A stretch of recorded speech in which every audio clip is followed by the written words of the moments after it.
रंग सारी गुलाबी चुनरिया रे, रंग सारी गुलाबी चुनरिया रे, मोहे मारे नजरिया सावरिया रे, मोहे मारे नजरिया सावरिया रे।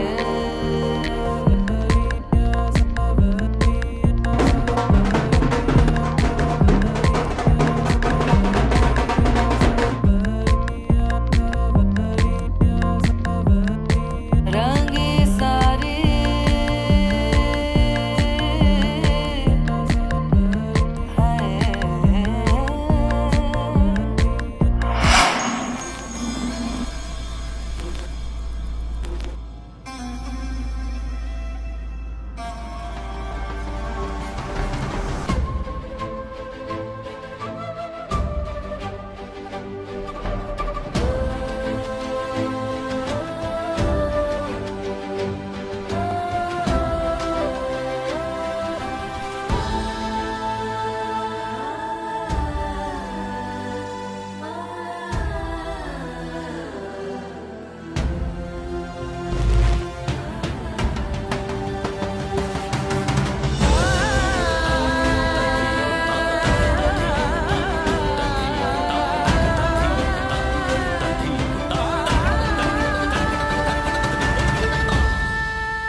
Formal. Yeah. Thank you. We are in time. We are in order.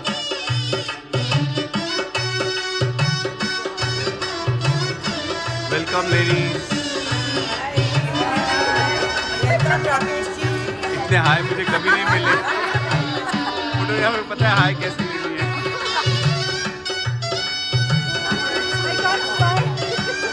You have to smile. Make her smile. Otherwise, she looks tense, na? I know. Forget it. I am there. Why you taking tension? Because smile. Because smile. अच्छा जी smile. Yes, yes, yes. ये सब मेरी शादी में नहीं, अभी चीज पहनी में माल बोलते हैं ना। पास से हाय झांकी करते जाओ। सुनाई से हाय आय आय वेलकम। उल्टी बनवाओ पहले। हाय हाय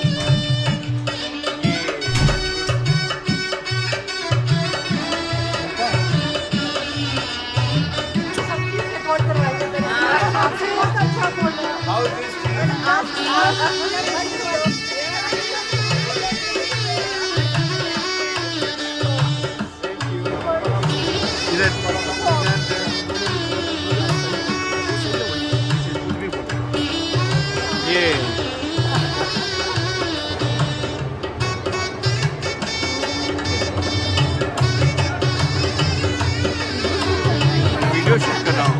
सब खड़े हैं। हाय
गणनायकं गजमुखं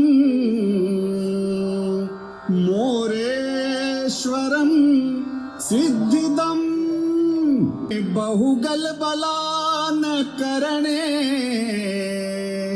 कुर्यात् सदा मंगलम शुभमंगल शुभमंगल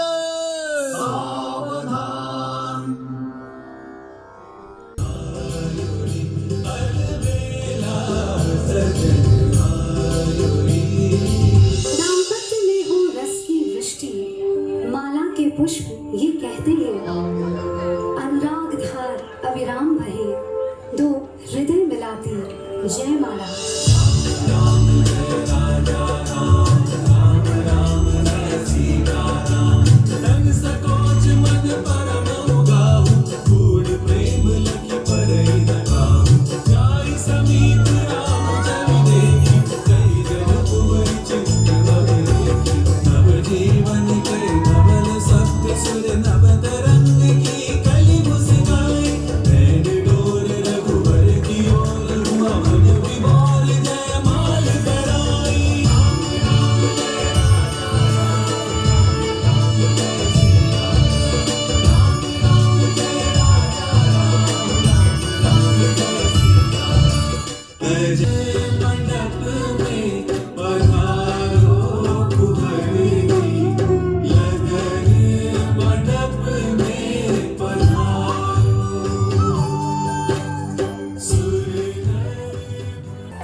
डाला नहीं कहा खाना तो कन्यादान करना है ना।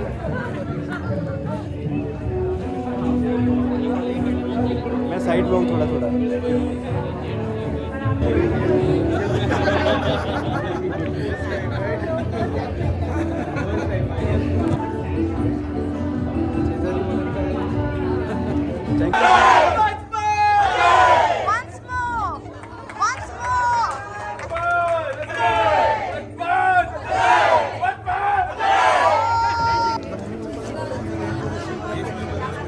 मैं इसीलिए आ गया ऊपर, मेरा फोटोग्राफर मिस कर रहा है चीज़। Thank you thank you. ये तो मेरे कारण तुम पापा का लुक दे रहे हो, सफेद दाढ़ी के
बिटिया अबही तुहारी अंगूठा ना छुओ समधी के बेटवा तू तो लागे धनिया तोहार हो तू तो लागे धनिया तोहार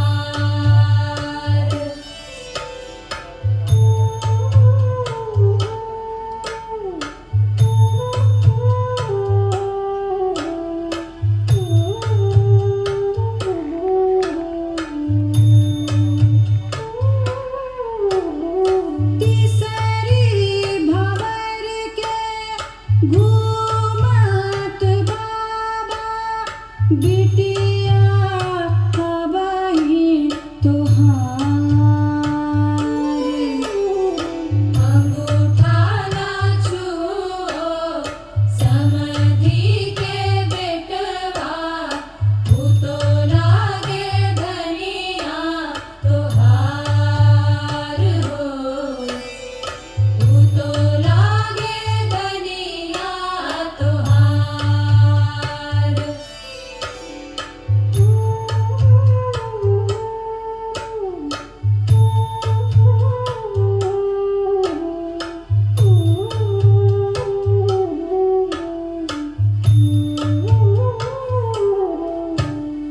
चौथी भंवर के घूमत बाबा बिटिया अबही तुहारी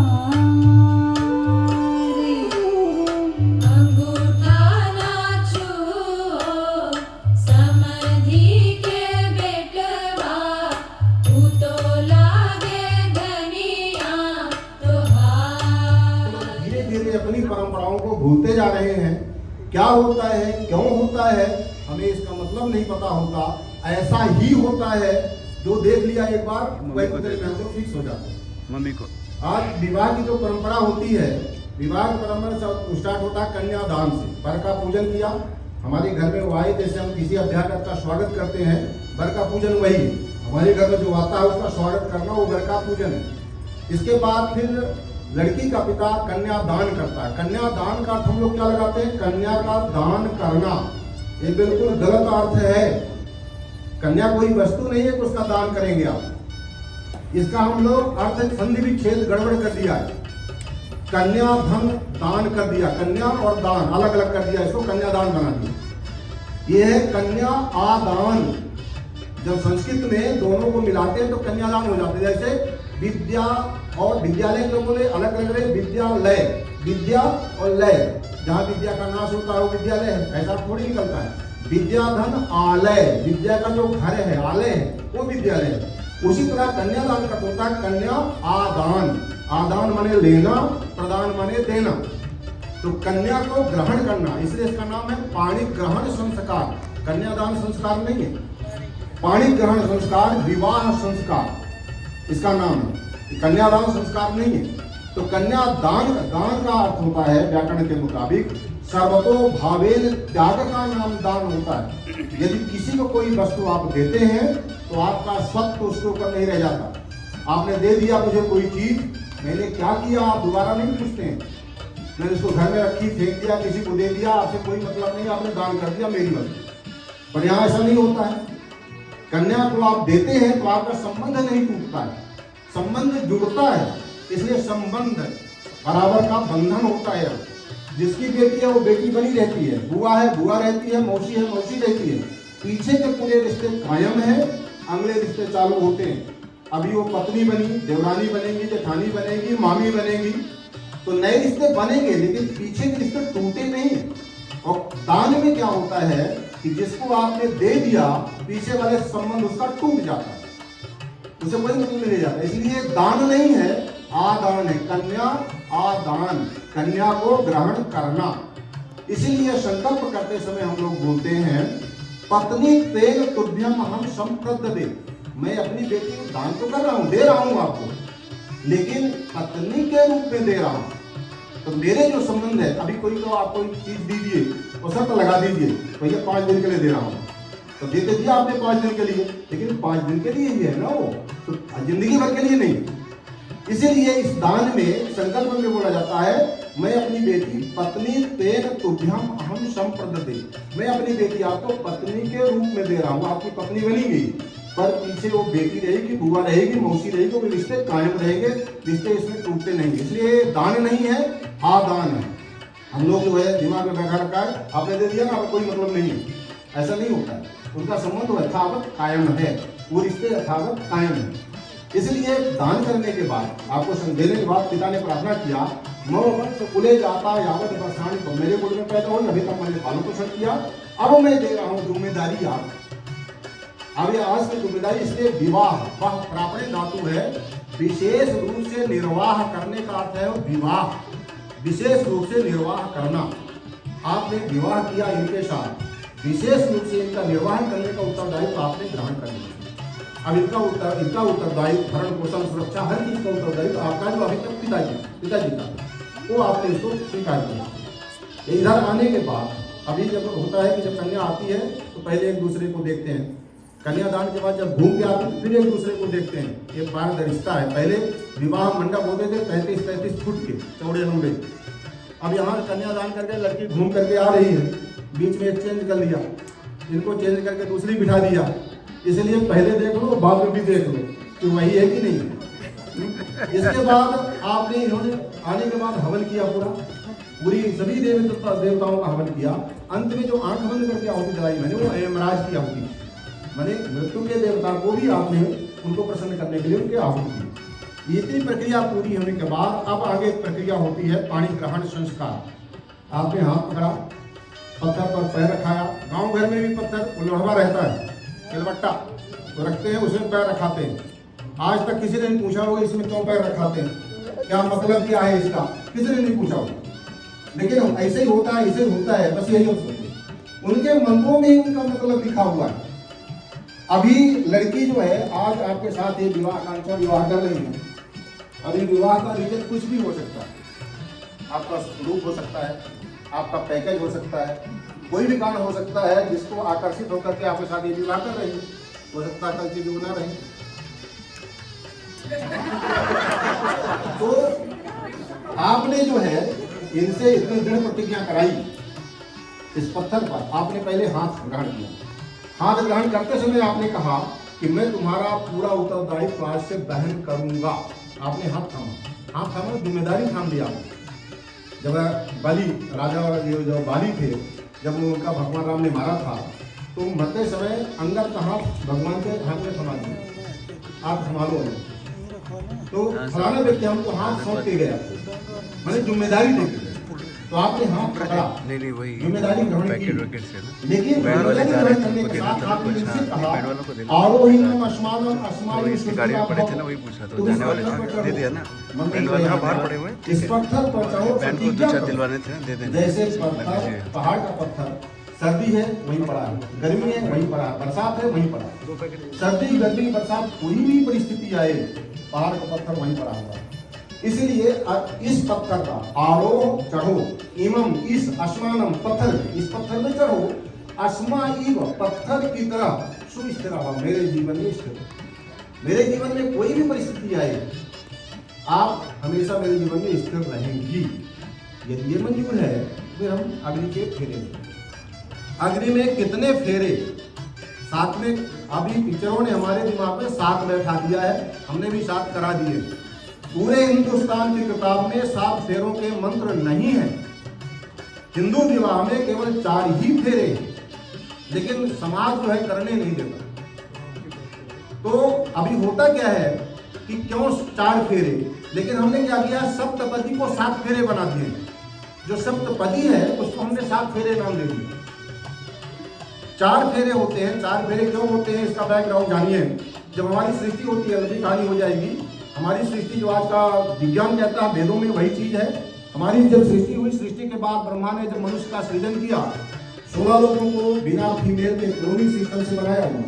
पहले 4 को, फिर 10 को, 14 बने, सोचा ऐसे काम नहीं चलेगा, तो ब्रह्मा ने अपने दाहिने अंग से पुरुष का निर्माण किया, उसका नाम रखा मनु, और बाएं अंग से एक स्त्री का निर्माण किया, उसका नाम रखा शतरूपा। शतरूपा एक पहला जोड़ा तैयार हुआ।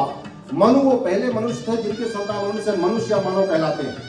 तो मनु शतरूपा पहला जोड़ा तैयार हुआ और दोनों ब्रह्मा के आधे आधे अंग से पैदा हुए हैं।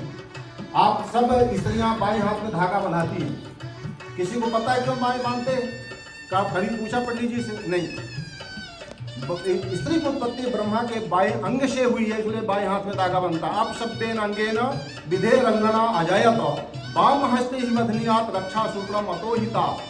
अंगना स्त्री की उत्पत्ति ब्रह्मा के बाएं अंग से हुई है, इसलिए वो वामांगी कहलाती है, इसलिए उसके बाएं हाथ में धागा बांधती है। पुरुष की उत्पत्ति दाहिने अंग से हुई है, इसलिए दाहिने हाथ में धागा बांधती है। स्त्री पुरुष दोनों आधे आधे अंग से पैदा हुए हैं, दोनों आधे हैं। आज आप पूरे हो रहे हैं, दोनों आधे आधे अंग में लेकर के दाएं बायां दोनों आज आप पूरा हो रहे हैं।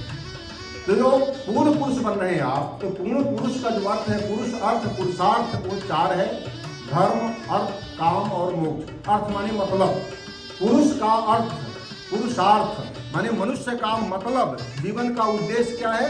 अर्थ चार है: धर्म, अर्थ, काम और मोक्ष। ये चार ही पुरुषार्थ हैं। आज दोनों पूरे हो रहे हैं। अग्नि को साक्षी मान करके आपने अग्नि की चार प्रदक्षिणा की। पहला फेरा धर्म का, दूसरा फेरा अर्थ का, तीसरा फेरा काम का, चौथा फेरा मोक्ष। पांचवें, छठवें, सातवें फेरे का कोई मंत्र किसी किताब में नहीं। आप तीन फेरे में आकांक्षा आगे थी, चौथे फेरे में पीछे थी। पहला फेरा धर्म का। आप लोग पूजा में दाहिने बैठते हो, कभी पूछा क्यों दाहिने बैठना है? आज अधिकार आपने लिया कि धर्म के मामले में हम राइट दाहिने रहेंगे, आगे रहेंगे। तो आज ही अधिकार आपको मिला है शादी के बाद कि पति के साथ जब भी आप धर्म कार्य में बैठेगी, राइट में रहेंगे।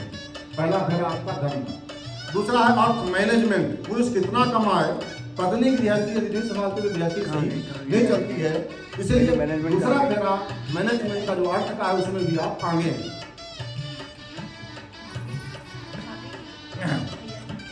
तो अर्थ के फेरे में भी आप आते हो, माने पूरी तनख्वाह इनके हाथ में रखना, आज अधिकार दिया है आपने, ठीक है। तीसरा फेरा तनख्वाह आती कहाँ, तो अकाउंट में जाती है। तो तीसरा फेरा है काम का, संतान का संवर्धन, परिवार को संभालना। इसमें भी पत्नी आगे, चाहे तो जीवन भर परिवार को सुव्यवस्थित एक साथ में लेके चले, और चाहे तो एक महीने में बिखरा दे, चाहे तो परिवार बच्चों को सुव्यवस्थित अच्छे रास्ते पर ले जाए, चाहे तो भगवान को, इसलिए इसमें आगे। चौथा फेरा जो मोक्ष का फेरा है, स्त्रियों में ममत्व मोह ज्यादा होता है, इसलिए मोक्ष मतलब सब कुछ त्याग करके हरिद्वार में जाकर भजन करना वो मुश्किल हो जाता है। मेरी एज में श्रीमती को बोलूँ कि चलो चलते हैं हरिद्वार, अरे अभी शादी किया बच्चे की तो कौन संभालेगा उसको, भी जानती नहीं, फिर आगे बच्चा हो गया कौन संभालेगा, 10 बहाने में नहीं जाना चाहिए।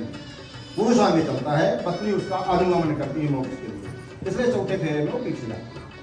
पांचवें, छठवें, सातवें फेरे का हिंदुस्तान के किसी भी प्रांत के विवाह पद्धति में मंत्र नहीं है। अर्थ का, तीसरा काम का, चौथा मोक्ष का। इसके बाद आप सप्तपदी को हमने सप्त फेरे बना दिए। ये 7 पग 7 दिन चलना, सप्तपदी उसे बोलते हैं। और यही शादी की खास रस्म ये है जिसको हम जानते ही नहीं, देखते ही नहीं। सप्तपदी ही विवाह की खास रस्म है। जो मैरिज एक्ट है, हिंदू मैरिज एक्ट, उसमें भी सप्तपदी का ही जिक्र है। पहला, दूसरा, तीसरा सप्तपदी क्यों है? ऋषियों ने कहा है, ऋषि सप्तपदीना मित्रता उच्यते। ऋषियों ने कहा है कि दो व्यक्ति यदि एक साथ मिलकर कम से कम 7 पग चल ले तो आपस में मित्र बन जाते। तो मित्रता का जो मिनिमम रिक्वायरमेंट है 7 पग चलना, वो सप्तपदी। आज आप दोनों जीवन में मित्रवत, एक मित्र है पत्नी जो हमारे जीवन में मित्रवत आती है, तो मित्रता का जो कम से कम आवश्यकता है 7 पग चलना। आपने 7 पग एक साथ चले। 6 पग तक लड़की जो है कुमारी ही है, इतना प्रक्रिया के बाद नहीं चले। स्वगोत्रात् भस्यते नारी विवाहे सप्तमे पदे। जैसे ही उन्होंने 7 में पग में पैर रख दिया, इनका गोत्र बदल गया। खैर आप यहाँ बदले नहीं, दोनों भरद्वाज हैं। तो 7वें पग में पैर रखते ही आपकी ये पत्नी बन गई, गोत्र चेंज हो गया। तो गोत्र मतलब आपके गोत्र में मिल गई। अब क्योंकि भरद्वाज संयोग से दोनों कहे किए तो कोई बात नहीं, अलग होता तो भी ये आपके गोत्र में चली गई, विवाह यहाँ पूरा हो जाता है। इसके बाद अब ये पत्नी बन गई, यहाँ से 6 पद तक ये पत्नी नहीं थी, लेकिन जैसे साथ में पद में पैर रखा ये पत्नी बन गई। ये हम लोग जो है हर जगह देते हैं इसका प्रयोग, धान का प्रयोग करते हैं, इसका बड़ा सुंदर भाव है। इसका प्रयोग क्यों होता है? आपने देखा होगा अन्नों में धान एक ऐसी अन्न है जो 2 जमीन में पैदा होती है। चना एक जमीन में होता है, गेहूं एक जमीन में होता है, ज्वार एक जमीन में होती है। लेकिन धान जो है रोपा कहीं और लगाते हैं और उखाड़ करके फिर दूसरे खेत में लगाते हैं जहां वो फल देती है। ये विद्या का प्रतीक है। एक परिवार में वो पैदा होती है और वहां से उठ करके दूसरे परिवार में आ गई जहां उनके वंश का संवर्धन करे। दूसरा ये इसको जब आग में भूना जाता है तो ये खिलती है, बहुत सुंदर बनती है। गृहस्थी आसान नहीं है। गृह कारज नाना जंजाला ते अति दुर्गम शैल विशाला। गृहस्थी बहुत जंजाल कहा है। जंजाल का कैसा कहा है कि वो पहाड़ जिसमें पेड़ नहीं होते, केवल पत्थर ही पत्थर होते हैं, तो जैसे वो होता है ऐसी गृहस्थी होती है। तरह तरह की परेशानियाँ आएंगी। इस परेशानी से परेशान होकर के पीछे नहीं हटना है, खिलना है। गर्मी पाकर ये खिलती है, गर्मी पाकर के वो जलती नहीं, खिलती। तो जितनी परेशानियां जीवन में आएंगी आपको खिलना है, पीछे मुड़ करके परेशान होकर के भागना नहीं है। तो ये जो है इतनी प्रक्रियाओं के बाद अब ये पत्नी तो बन चुकी है, लेकिन अभी वामांग में नहीं गई, क्योंकि आपने बहुत प्रतिज्ञा करवा ली ना, ये पत्थर में चढ़वा करके दबा। तो इनकी भी 2-4 बातें आपको सुननी चाहिए।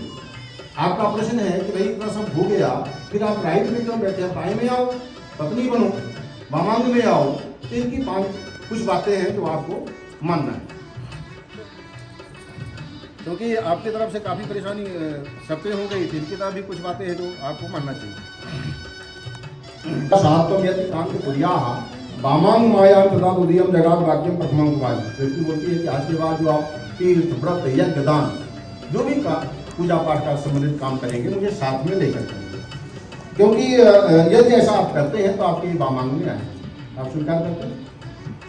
जोर से बोलिए, समाज होना चाहिए।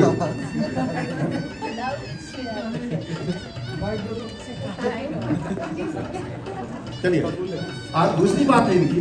हप्प प्रदाने यमराज प्रतिष्ठा काव्य प्रदाने यदि पूज्य था वामांग मायम तथा द्वितीयम जगात कन्या वचनम द्वितीयम।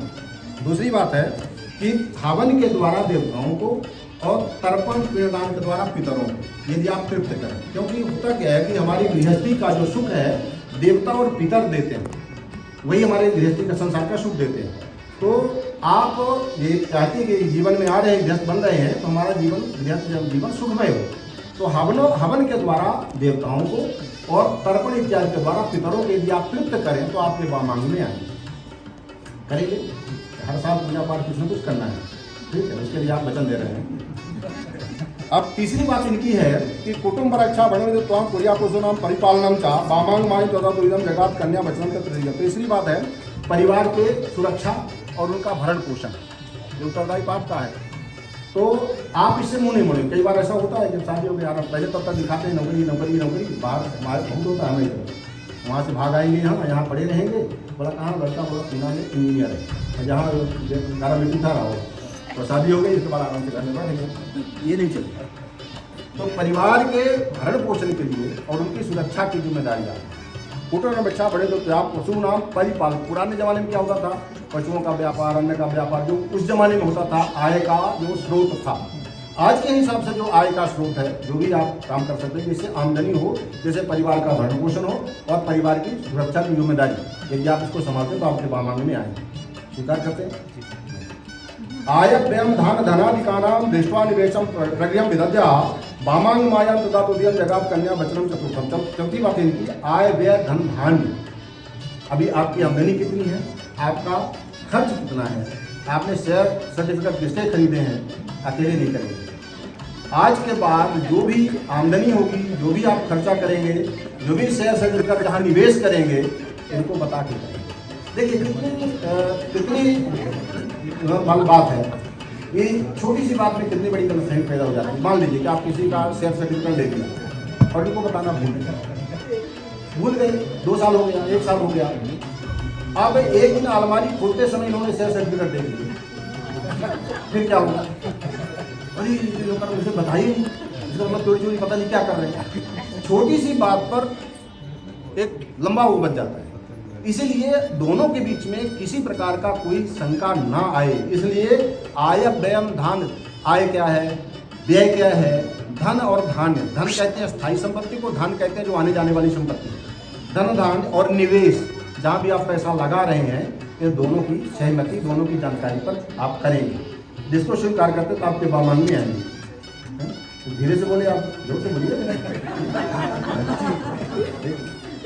चलिए, देवालयानाम तडाग वापी विदध्याय पूजयता बामान माय तथा देव जगत कन्या वचनम से पंचम। पांचवी बात है इनकी कि पत्नी ये चाहती है कि हम केवल कमा खा रहे हैं और बगल वाला भी नहीं जानता कौन रह रहा है। पत्नी ये चाहती है कि हमारे पति का समाज में नाम हो। तो जो सोशल वर्क पुराने जमाने में क्या थे, ताला बनाना, बेबली बनाना, धर्मशाला बनाना, ऐसे हो सकते। आज के हिसाब से जो भी सोशल वर्क है, पत्नी ये चाहती है कि समाज में लोग पहचाने मेरे पति। तो इनका ये है कि आप सामाजिक कार्य में भाग लेंगे, जिससे आप लोग, आसपास के लोग आपको जानेंगे। तो यदि आप ऐसा करते हैं तो आपके बामान में आए। स्वीकार करते हैं। चलिए, छठवीं बात है, देशांतरे वा स्वपुरांतरे वा यदा विदध्या क्रय विक्रय त्वं बामांग माय तदोयम जगत। पूरा छठवीं बात है कि देशांतरे वा स्वपुरांतरे वा, अपने देश में या देश के बाहर, वही आमदनी से रिलेटेड है। इसलिए अनुमति है कि परिवार के भरण पोषण के लिए आप देशांतरे वा स्वपुरांतरे, देशांतर, अपने शहर में या शहर से बाहर भी यदि आपको धनार्जन के लिए जाना पड़ता तो आप जाएंगे। इसको आप स्वीकार करते हैं? ये छठी बात है। सातवीं बात है, नशेब निया परकीय जाया भया तो कामिन का आचा बामांग माई जगात कन्या वचन से सप्तम। सातवीं बात है, भारतीय परंपरा रही है मातृवत परदारेश में, दूसरे की स्त्रियों को माता के समान देखना। हमारे यहाँ कितना ये लगाए, मतलब ये नहीं लगाया कि सिख धर्म में मैं देखा था दूसरे के बहन को बहन मानो, ऐसा होता है एक शब्द है। पर हमारे यहाँ मातृवत परदारेश, परदारा दूसरे की। अब परदारा में सब औरतें अपनी छोड़कर बाकी सब परदारा हो जाती है। मेरी बेटी वो भी परदारा, किसी की बनेगी, किसी को बनेगी, माँ वो भी परदारा, बुआ, मतलब जितनी हैं अपनी छोड़कर बाकी सब स्त्रियाँ परदारा में आ जाती हैं। तो मातृवत परदारेशु, दूसरे की स्त्रियों को माता के समान आप भाव रखेंगे। यदि इसको आप स्वीकार करते तो आपके बामान नहीं आएंगे। सातवीं बात स्वीकार है। तो 7 बातें हो गई, इनकी 7 बातें, 7 बातें याद रहेगी। कर दिया, 8वीं 9वीं बता दो, भी मौका है, पर्याप्त है। चलिए, 7 दिन की बातें होने के बाद ऋषियों ने कहा है कि सप्तपदी 7 पग साथ में चलना और थोड़ी देर आपस में बातचीत करना, ये भी मित्रता का प्रतीक है। 7 पक्ष मिनिमम, 7 पक्ष चलना, थोड़ी देर बातचीत करना, ये भी मित्रता का प्रतीक है। तो ये उसी के अंदर आता है। इतनी बातें होने के बाद शायद कुछ ज़्यादा इनकी मांग हो रही है, तो कुछ आपकी भी बातें हैं इनके लिए कि आपको हम अपने बामांग में स्वीकार करते हैं। आपको भी कुछ चीज़ें हमारी जो है मानना चाहिए, जिसका ध्यान रखना चाहिए। मदीय चित्तानुगत चित्तम सदा मदाज्ञा परिपालनम चा पतिव्रता धर्म परिणतम पुरिया सदा सर्वमृतम प्रयत्नम। आपको बामांग में अपने स्वीकार करेंगे। कुछ इनकी बातें हैं कि मेरे चित्त के अनुकूल आपका चित्त हो। ये कहते हैं कि मेरे चित्त के अनुकूल आपका चित्त हो। चित्त की अनुकूलता क्या है कि हम आदर्श मर्यादा पुरुषोत्तम श्री राम को मानते हैं। मर्यादा पुरुषोत्तम श्री राम को अपना आदर्श मानते हैं। मर्यादा पुरुषोत्तम कहते हैं, मर्यादा पुरुषों में उत्तम। इनके चरित्र को यदि आप देखेंगे तो चित्त के अनुकूल की चित्तता यहाँ दिखाई देगी। चित्त के अनुकूल चित्त क्या है? जब भगवान राम वनवास गए थे और केवट ने नदी पार उतारा, वनवासी देश में थे, महात्मा के देश में कुछ नहीं था उनके पास। अब केवट उतार करके प्रणाम किया। अब भगवान राम के पास कुछ भी नहीं है, चित्त में संकोच करके रहे, तो मजदूर है, नौका पार उतार दिया, उसको कुछ देना चाहिए, तो अब उनके पास कुछ है, तो संकोच में रहे। भगवान राम के अंदर एक संकोच की भावना आ गई, कुछ बोल नहीं पाए। तो सीय पिय हिय की जाननी हारी मणि मुदरी मन मुदित उतारी। सीय पिय हिय की जाननी हारी, सीता अपने पति के हृदय की बात को जान गई कि ये क्या चाहते हैं। तो मणि मुदरी, मणि की जो अंगूठी थी उतार करके राम के हाथ में, केवट को नहीं दिया। आजकल क्या होता है, हम टैक्सी से उतरेंगे तो श्रीमती जी पर्स खोलेंगे, ले भैया की। सीता जी ऐसा कर सकती थी लेकिन नहीं किया। सीयपी है कि जाना नहीं आनी, मणि मुदरी मन उतारी और कहो कृपाल ले उतराई। राम के हाथ में रखा और राम ने कहा कि भैया अपनी उतराई ले।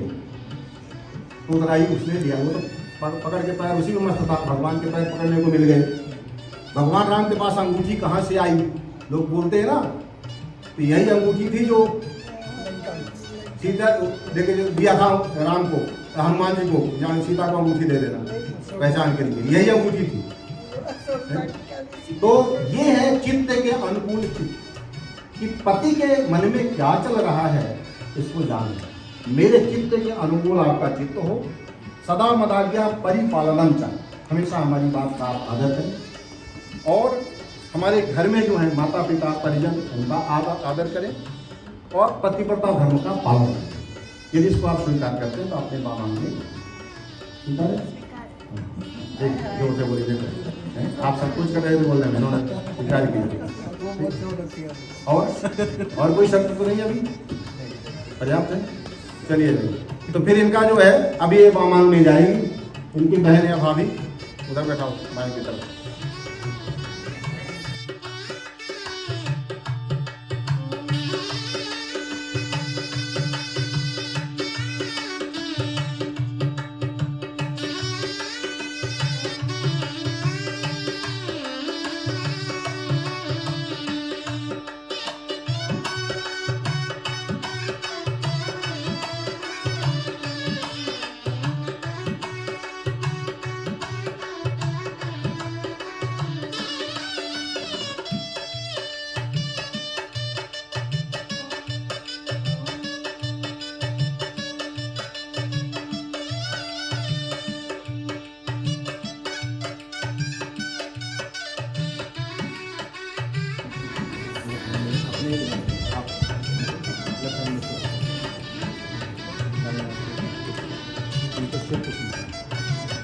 उस पानी से पानी में ऐसे डालना उल्टा सिर में डालना। ओम आपः शिवः शिवतमः शान्तः शान्ततमस्ता कृणन्तु हेक्षम आपो हि समस्तारो जलम हैराशसे योभा शितवस्य भाजयते नमः उष्णते मात्रः तस्माग्रमो जस्य तस्य छिन्वता आपो जन यथा चनः। दिन में शादी होती है तो सूर्य का दर्शन करते हैं, रात में ध्रुव का दर्शन करते हैं, दोनों का अंतर है। अभी नाक की तरफ ध्रुव रहता है, ध्रुव का दर्शन ऐसे दिखाई खड़ा कर दिया, ध्रुवम पीछे ध्रुव का दर्शन करना है। इसका उद्देश्य होता है जैसे दिन में सूर्य का दर्शन करते हैं, सूर्य के साथ यशु बने और ध्रुव की तरह हम जीवन हमारा। अभी इनका जो है हृदयालम कुछ सीख लो आज। मम वर्तते हृदय धामी मम चित्तमन च तस्तु मम वे वाच मेघमना जुखाश्व प्रजापति देशोक्त मह्यम्मा। हमारा आपका चित्त एक है, हमारी आपकी विचारधारा है, हमारी आपकी सोच है, उसके लिए हम हमें हृदयालम। हरि ओम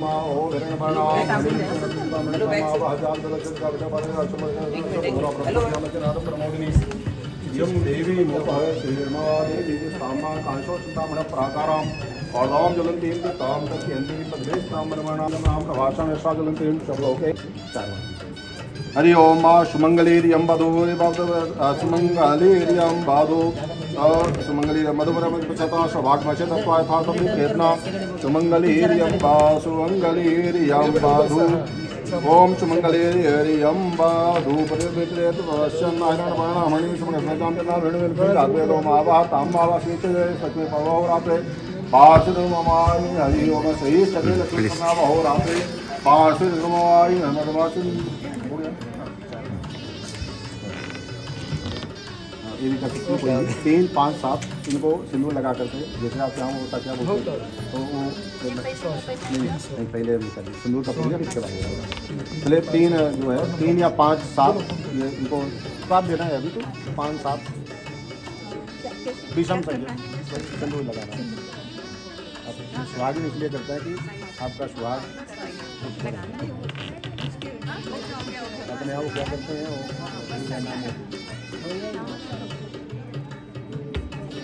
संपूर्ण हो जाता है।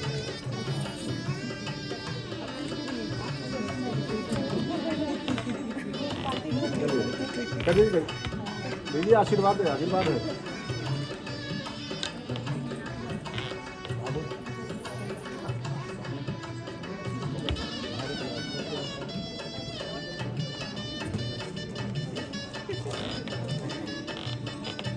दीपो भानु शशीधरा सुतो गुरोर्भागो सूर्यनंदनौ राहुश्च केतो प्रविदोर्नवक्रा कुर्वन्तु वः पूर्णमनोरथं सदा उपेन्द्रो वर्णाहुतासनो धर्मो यमो वायुरे चतुर्भुजा गन्धर्वयक्षोरगसिद्धिचारणा कुर्वन्तु वः पूर्णमनोरथं सदा मनोरथीति सकरा पूर्वा शाकुन्तलेयो वर्तु हरि ओम श्रीवर्ष समायुष्मारोगमाभिधात् मम्मानमयि ओम श्रीवर्ष समायुष्मारोगमाभिधात् मम्मानमयि धनं धान्यं पशुं भवपुत्रलाभं सत् संवत्सरं दीर्घमायुः।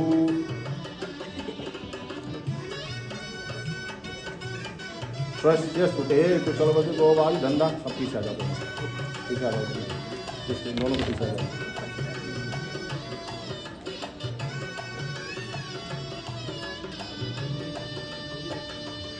पीछे पीछे करो, पीछे करो। कण कण खिला जवाई राजा राम मिला, मिथिला का कण कण खिला जवाई राजा राम मिला।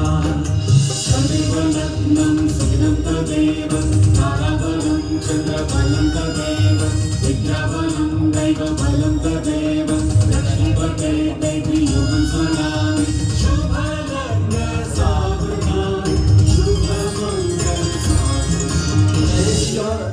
हम लोग जो है जब अब फेरे होते हैं तो दोनों के गांठ बांध देते हैं, हमने आज नहीं बनाया। अब ये पति पत्नी बन गए हैं, अब बुआ जी गांठ आप बांध रहे, तो गांठ यहाँ बनती है। तो चलिए ग्रंथि बंधन के साथ विवाह संपूर्ण होता है। अभी चित्रे साहब कहाँ हैं? बहू को आशीर्वाद देने के लिए आ जाएं और बाकी सबको फूल और ये दे दीजिए, आशीर्वाद डाल दीजिए। आकाशस्याधिपो विष्णुः अग्निश्चैव महेश्वरी वायुः सूर्यक्षितिरिषः जीवनस्य गणाधिपः।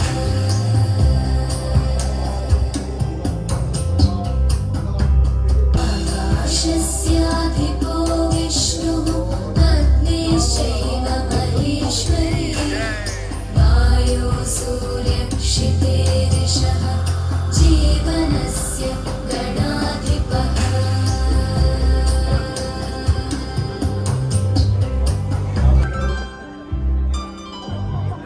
अरे ध्रुव,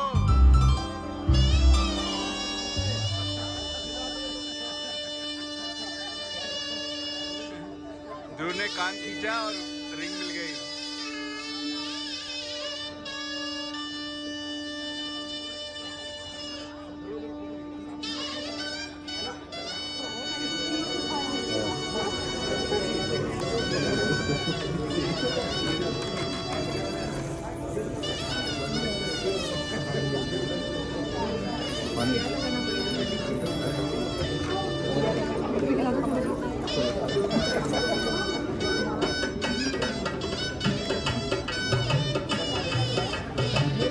God bless you. God bless you, बेटा।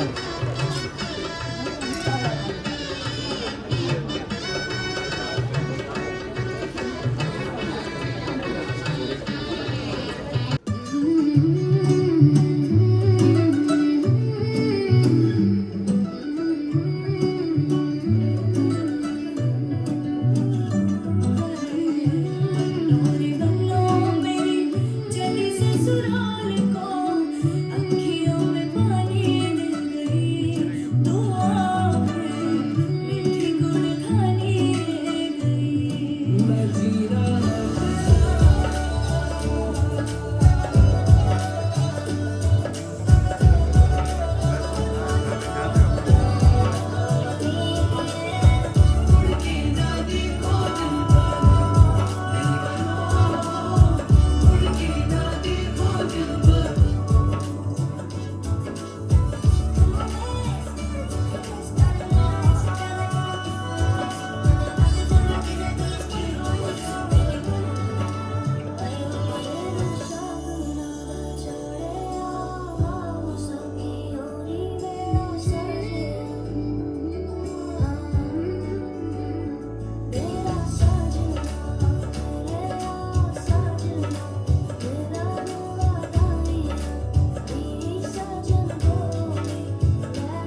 अभी खुशी के आंसू हैं, अब खुशी के आंसू हैं ये सारे। इसको बहने दें। आप लोग हैं, मैं बहुत खुश हूँ।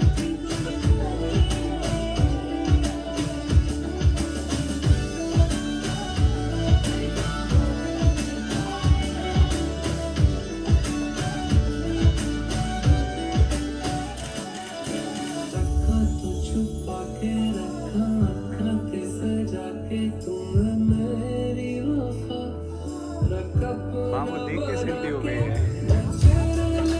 तेरे लिया ना पानी कहे दूरिया मैं जी रहा तेरा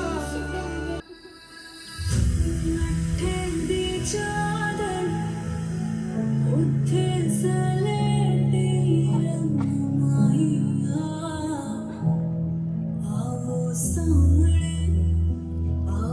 सामने बोलो दे रुस के ना रंग माहिया मधानिया